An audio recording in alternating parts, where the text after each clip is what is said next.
Within a world shrouded in shadows and secrets, 13 angels were selected by God to carry out a mission of searching the human world for someone who could take his place. Each of the 13 angels chooses a human being to represent them. This selection would pave the way for the winning candidate to become the new god, with his or her angel winning the competition via proxy and adapt to a new existence in the celestial realm with them. Mirai, our protagonist, grew up happily with his parents and younger brother, Akira Kakahashi. Mirai's family perished in an apparent accident when he was 7 years old, and he was taken in by his closest relatives, his father's sister, and her family. Although they initially treated him with kindness and as if he were a member of their family, they soon began to abuse him, soon knowing the reality behind his abuse. Don't forget to like and subscribe for more content. At the edge of a building filled with sorrow, Mirai is going to commit suicide on the day of his graduation, but fate has other plans in store for him. Just as Mirai jumps, an angel named Nase swoops in to save him, claiming to possess incredible powers. Nase offers him a lifeline, promising him freedom, love, and a reason to live. Mirai, understandably skeptical, insists on his desire to die.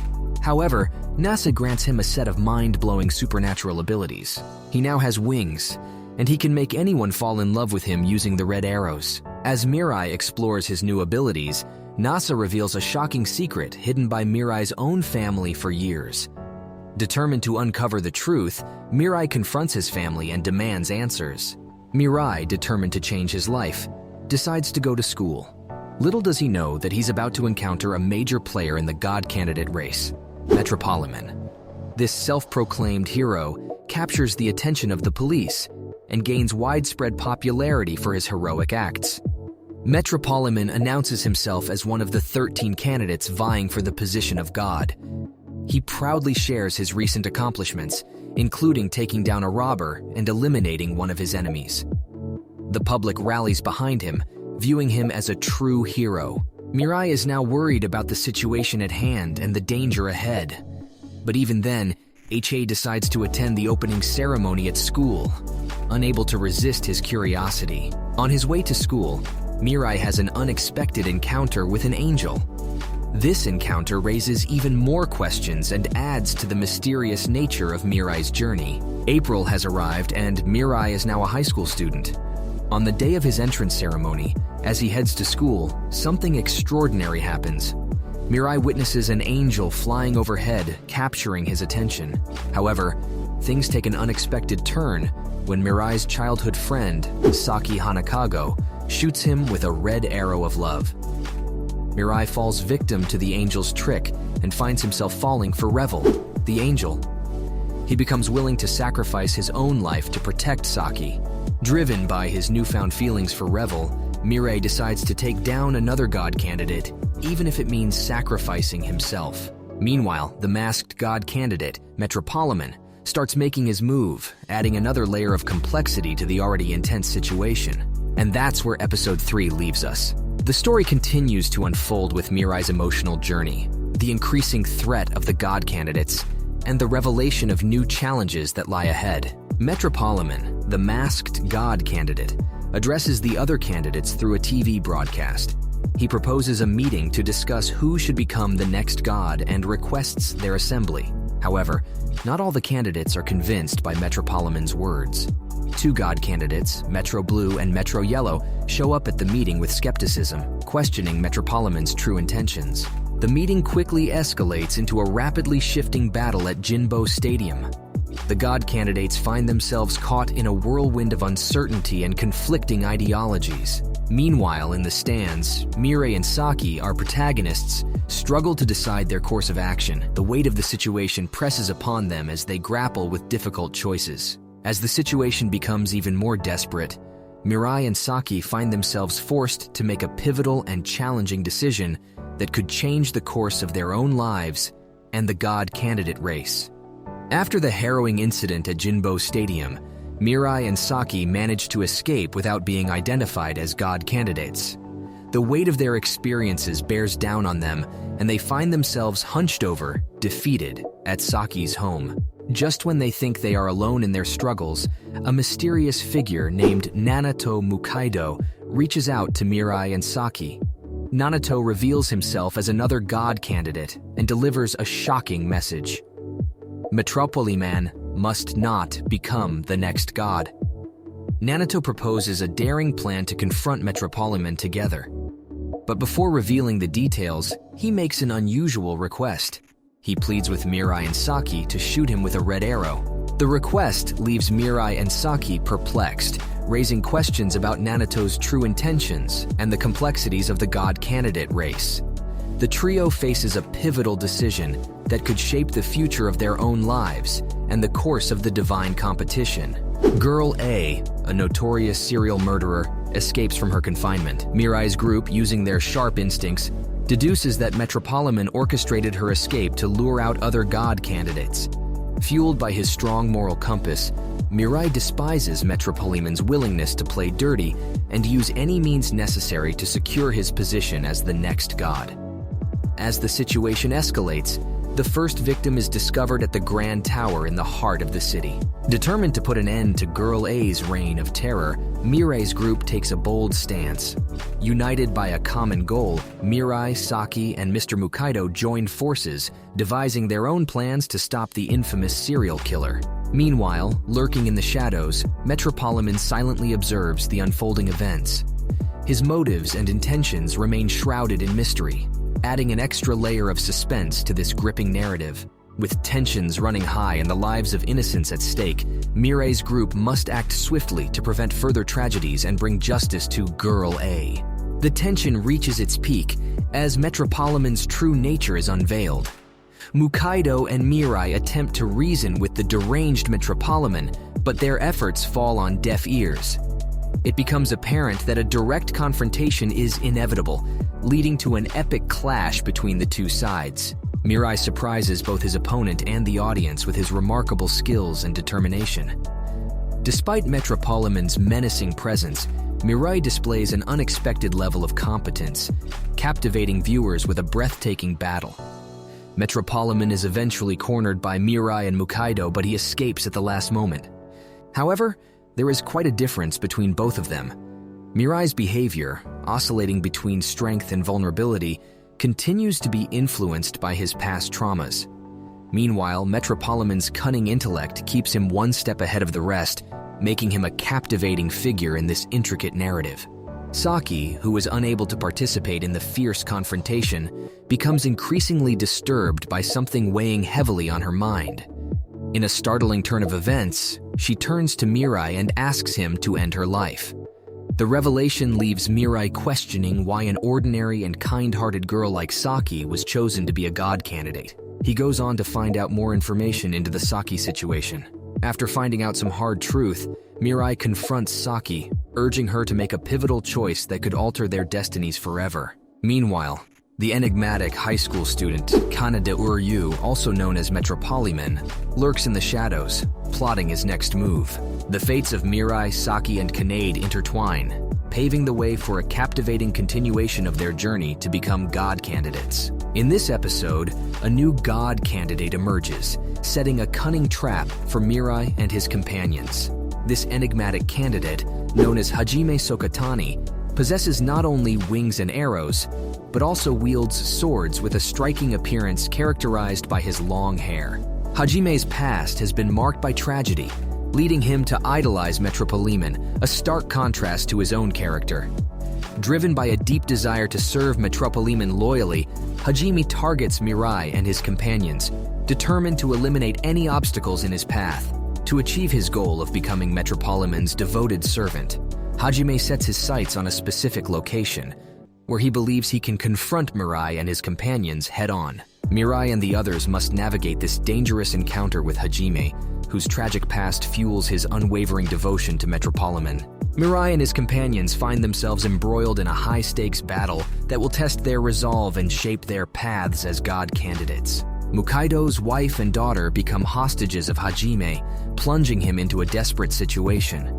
Determined to rescue his loved ones, Mukaido finds himself ensnared in a cunning trap, seemingly without any means of escape. Mirai, driven by his unwavering resolve, willingly enters the trap to assist Mukaido in their perilous rescue mission. The stakes are high as both protagonists risk their lives to confront Hajime and free the hostages. Meanwhile, Saki, lacking the wings necessary for combat, remains at home unable to directly participate in the fight. However, her unwavering determination pushes her to defy the odds and attempt to support Mirai and Mukaido in any way she can. Witnessing Saki's unwavering spirit, Revel, the angel accompanying Mirai, reflects on his own perceived powerlessness. A powerful emotion wells up within him, leading to an unexpected display of tears. A poignant moment that showcases the depth of his emotions. Saki reaches the amusement park and shoots Hajime with a red arrow. Hajime seems to not mind this at all. The fates of Mukaido, Mirai, and the hostages hang in the balance. The convergence of their intertwined destinies sets the stage for a gripping showdown and a test of their resolve. Hajime, influenced by the power of the red arrow, experiences the profound sensation of love for the first time in his life. This unexpected encounter with love sparks an internal conflict within him, forcing him to confront his own desires and question the path he has chosen. Amidst this emotional turmoil, Hajime makes a fateful decision. Overcoming his own dark intentions, he chooses to free Mukaido and Mirai, taking a significant step towards redemption and altering the course of his fate.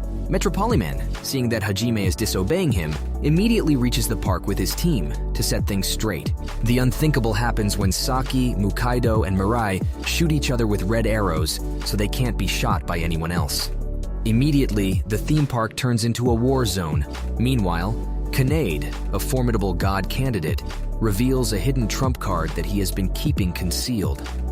This revelation injects chaos into their ongoing battle, transforming it into a breathtaking roller coaster ride of intense clashes and unpredictable twists. As the fight between the two god candidates reaches its climax, the stakes skyrocket. Their clash becomes a mesmerizing spectacle, pushing both characters to their limits. A new threat emerges in the form of Fuyuko, one of Kanade's underlings. Fuyuko, a brilliant researcher specializing in killer viruses, poses a grave danger to Mirai and his companions. She unleashes a chilling ultimatum, threatening to conduct an indiscriminate terrorist act and spread her deadly virus unless her demands are met. Fuyuko's demands are clear. She insists that in order to prevent the attack, Mirai and his friends must become test subjects for her newest drug. The stakes couldn't be higher, as Kanade designates Mirai as the first guinea pig, plunging him into a life-or-death situation. Despite the desperate pleas of Mukaido and Saki, Mirai remains resolute in his decision. Driven by his unwavering desire to protect lives, Mirai bravely faces Fuyuko in a one-on-one battle of wills and ideologies. Mirai approaches Fuyuko, and as Fuyuko releases the virus, Mirai plunges the white arrow into it, taking away its effect. Soon after that, Mirai, Metropoliman, and Fuyuko are in a standoff where Hajime sacrifices himself for Saki and kills Fuyuko. The veil is lifted as we discover the true nature of Metropoliman's troubled past. His unwavering devotion to his sister's purity drives him to shield her from the perceived ugliness of the world, particularly poverty-stricken individuals. However, tragedy strikes when Metropoliman's sister confesses that she was asked out by a classmate, triggering his extreme disapproval. This unfortunate event leads to a perilous incident where his sister survives but remains in a state of cryo-sleep under her brother's care. Kanade's interactions with his sister in this episode evoke discomfort, blurring the boundaries of appropriate sibling affection. His actions distance him from the audience, painting Metropoliman as a grotesque villain rather than a compelling character. Metropoliman's lack of understanding regarding the economy becomes evident in a rant against the less fortunate. His audacious plan to eradicate the poor and ugly reinforces his status as an irredeemable antagonist, devoid of nuance.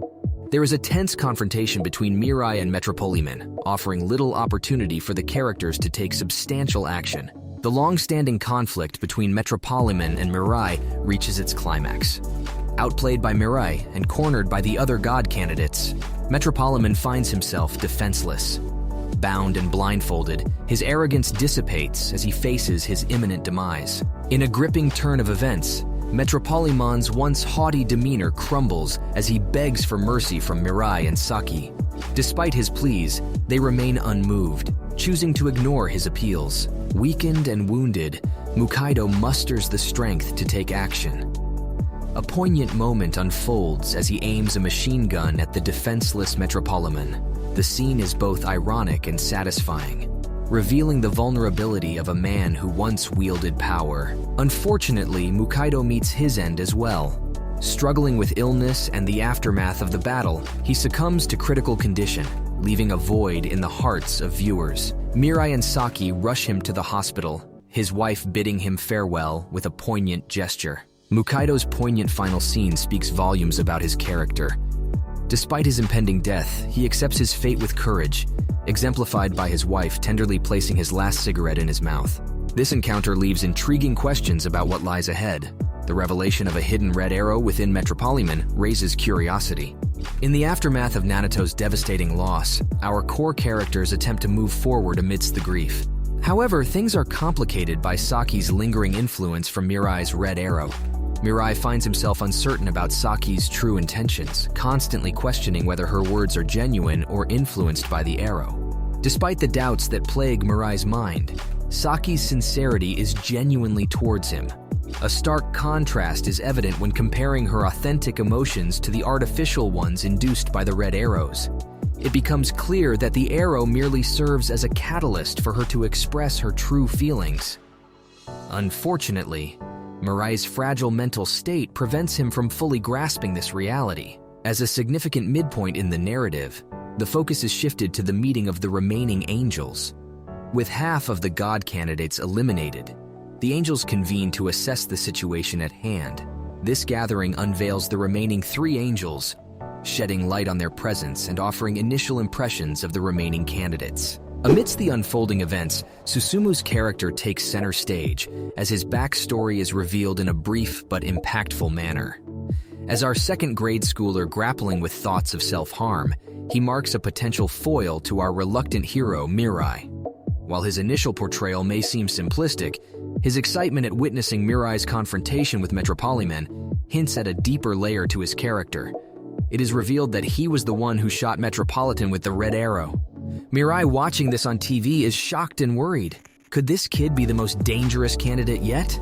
The god candidate situation is now public. While this move holds potential, it hasn't yet delivered any truly exciting moments. Mirai and Saki find themselves under the protection of police officers who aim to shield them from the grasp of various world governments. This development replaces the role previously held by Mukaido, adding a new dynamic to the story. Meanwhile, Yuri, the candidate seen enjoying a relaxing beach outing in the previous episode, falls into the hands of the Japanese government. However, due to our limited knowledge about her character thus far, this revelation doesn't carry immediate weight. It serves as a piece of information for future exploration rather than an urgent revelation. We catch a glimpse of government's aspirations to transform the god candidates into assassins capable of silent kills and undetectable teleportation. While this concept serves as a hypothetical scenario, it provides Mirai with a reason to place his trust in Hoshi. We learn that even if all god candidates choose a single candidate for the role of god, that person still needs to consent. However, this power dynamic can be manipulated through coercion and threats, creating potential conflicts in the future. Mirai and Saki embark on a crucial mission to track down the elusive god candidates. Their search takes an unexpected turn when they encounter a troubled young boy who believes shooting people with the red arrow and urging them to take their own lives is an act of mercy. This introduces a complex moral dilemma within the story. The characters engage in a heated debate against suicide. The arguments made touch upon emotional and religious aspects, ultimately boiling down to the idea that suicide brings sadness to others. Interestingly, the depressed character is swayed by the notion that it would inconvenience those left behind, emphasizing the importance of not becoming a burden. This unconventional resolution adds a unique layer to the discussion. Yuri, the social media influencer, finds herself in police custody, a decision influenced by her angel's advice to ensure her safety. The explanation behind this development brings a logical and sensible touch to the narrative, a welcome change for viewers. Following the moral debate, Mirai and Saki shift their focus towards uniting the remaining god candidates, aiming to find a peaceful resolution to the question of who will become the next god. With 2 candidates already identified, they set out to establish contact with them first. Simultaneously, the search continues for the enigmatic final candidate who remains unknown to everyone. Intriguing glimpses of this individual and their apparent stance on the competition leave us wondering how the show will bring them into contact with the others. Yuri Temari, imprisoned in the government stronghold, decides to break free. God candidates come together in a safe location for a heated discussion on who should become God. This moment offers genuine conflict and tension, surpassing the antics of Metropoliman. The clash of personalities, particularly between Temari and Nakomi, sparks engaging drama. Additionally, the candidates explore the morality of becoming God, adding depth to the scene and providing viewers with thought-provoking content. Subtle hints and glimpses of larger events are unfolding in the background. The angel's reactions during the discussion suggest an undisclosed reward for the angel whose partner ascends as God. The 5 candidates then face the angel of destruction before a fearful crowd. The candidates are challenged to explain their visions as God, with the promise that the final candidate will reveal themselves once each candidate has spoken. The tension skyrockets when attack helicopters appear, poised to apprehend the unmasked candidates. However, an unexpected turn of events occurs as Gaku Yoneda, with close ties to the Prime Minister, intervenes and orders the helicopters to stand down. Yoneda ominously claims that trust will be proven right within 24 hours. The God candidates were tasked with revealing their intentions if chosen as God. Their responses shed light on their true nature and aspirations. Susumu seeks playful interactions. Temari yearns for a carefree existence. Nakumi embraces the dark side, and Saki remains uncertain. However, it is Mirai's peculiar response of doing nothing that captures the attention of a specific candidate. Gaku Yoneda, upon hearing Mirai's response, emerges from the shadows, impressed by Mirai's contemplative stance. Yoneda proceeds to elucidate his theory on the nature of gods, suggesting that belief sustains their existence. He shares his conviction that humans should take responsibility for their actions rather than relying on divine forgiveness. This revelation deepens the rift between the candidates, prompting intense debates about the purpose and relevance of God. The candidates find themselves in disagreement, with Mirai defending the value of God's existence, while Yoneda advocates for an alternative solution. These conflicting ideologies spark intriguing discussions on contemporary and sensitive topics. However, the depth of these discussions remains superficial, leaving room for potential future exploration. Susumu discovers snipers aimed at the candidates, leading to a gunshot that seemingly strikes him. The circumstances surrounding this shocking turn of events raise questions, particularly since Yoneda previously emphasized the candidates' extraordinary abilities. Susumu's fate remains uncertain. Yoneda swiftly eliminates Susumu using a white arrow, declaring him gone. Amidst the chaos of sniper fire, the remaining god candidates employ their wings, moving with unparalleled speed. Susumu's death leaves a void in the story.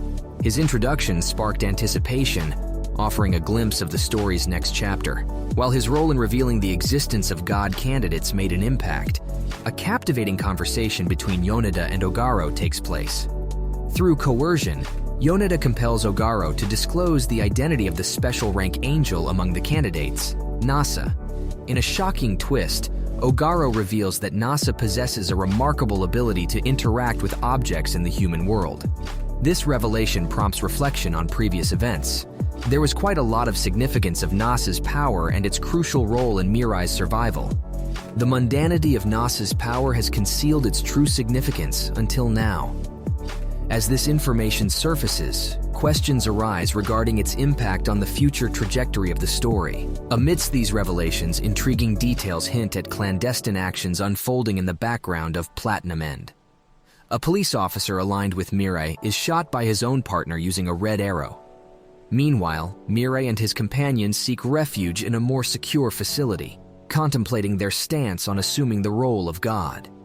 Temari vehemently opposes Yoneda, while Saki and Mirai harbor doubts, leading to simmering tensions within the group. A barrage of red arrows is launched by both sides of the god candidate conflict.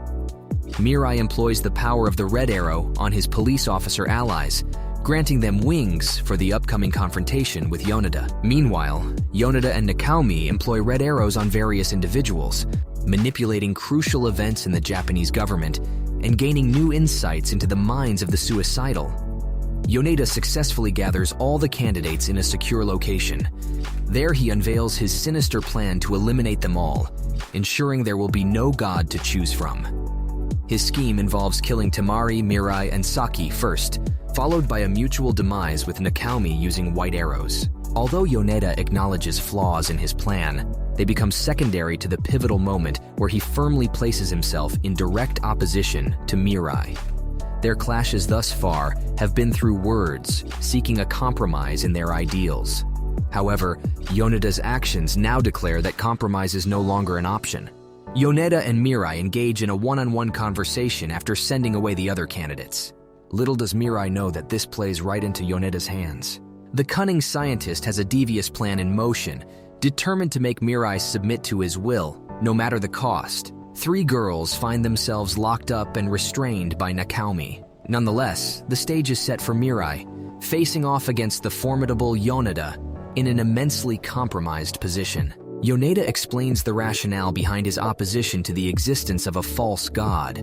His argument stems from a belief that humanity is destined for extinction. According to him, the absence of a god allows people to embrace their chosen endings. Yoneda further elaborates on his notion of a future where certainty reigns and individuals strive for immortality by transcending time. Yoneda compels Mirai to make 2 decisions within 28 seconds each. First, Mirai must abandon his aspiration to become god, or Nakomi will use his white arrow to kill Saki. The second decision is even more brutal. Yoneda reveals that either Mirai or Saki must die by a white arrow. If Mirai evades the arrow, Nakomi will target Saki. Faced with Yoneda's words, Mirai surrenders, preparing to take the white arrow aimed at his own chest. A white arrow hurtling towards Mirai. To everyone's surprise, Nasa intervenes at the last moment, saving Mirai from certain doom. However, her selfless act comes at a great cost. Nasa is struck by a dark energy, freezing half her body and revealing her demotion from a special rank angel to a second rank. Mirai loses his white arrow and wings, rendering him defenseless against Yoneda's impending attacks. Mirai and Saki's life is hanging in the balance. However, fortune smiles upon our heroes in a twist of fate. Exploiting Nakomi's aversion to killing those who desire to live, Saki and her friends manage to escape Yoneda's trap. Temari seizes the opportunity and launches an attack on Yoneda, wielding the white arrow he had lent to Nakomi. To everyone's surprise, Nasa intercepts the arrow, leading to her sudden promotion back to her former special rank angel status. Yoneda experiences a significant shift in perspective. Realizing his cowardice and his lack of understanding towards others' emotions, he abandons his mission to prevent the creation of a new god and begins to walk away. This sudden turn of events feels somewhat rushed and unnatural, as if the show is hastily progressing toward a conclusion through forced developments. With Yoneda no longer opposing the idea, the candidates agree to appoint Nakomi to the heavenly throne. Nakomi presents the candidates with a choice to retain their memories of the candidate selection process, with Temari being the only one to opt out. With the new god chosen, everyone involved returns home, seemingly resolving the situation. However, in the heavens, Nakomi grows concerned as he realizes a mysterious creature is taking control. Nakomi, now god, wrestles with an internal entity while contemplating the nature of heaven and the angels. Meanwhile, life on Earth carries on for those left behind. Saki and Mirai return to school and decide to start a flower business together. They find peace and happiness with each other. Yoneda and Temari delve deeper into their research on the enigmatic red arrow Yoneda possesses. As time goes on, Nakomi observes the lives of his friends progressing. Mirai and Saki's bond deepens, culminating in their marriage and the joy they find together. Even the typically stoic Yoneda almost reveals a crack in his cold facade upon receiving flowers from the Kakahashi couple. It seems that some semblance of contentment has been attained by our protagonists. However, the revelation that God was not created by humans but by an unknown entity triggers Naomi to take drastic measures. In a truly disastrous twist, we witness the demise of God himself, leading to the demise of everyone else. Angels, God candidates, and ordinary people alike meet their untimely end. The curtain falls and that's it. This marks the end of the series.